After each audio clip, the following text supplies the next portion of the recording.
مستعدين تسمعوا قصة هتذلكوا؟ الليلة هحكي لكم عن الملك الملعون اللي من ساعة ما اتولد واللعنة ملزقة بيه. الناس كلها كانت بتحكي عنه بخوف، بس مين كان يسمع؟ الملك ده كان نايم كل آلاف السنين، لكن دلوقتي صحي من نومه الطويل وعينه مليانة غضب ما حصلش قبل كده.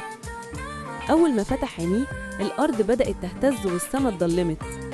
كل المدن اللي حوالينه ابتدت تنهار من غير سبب.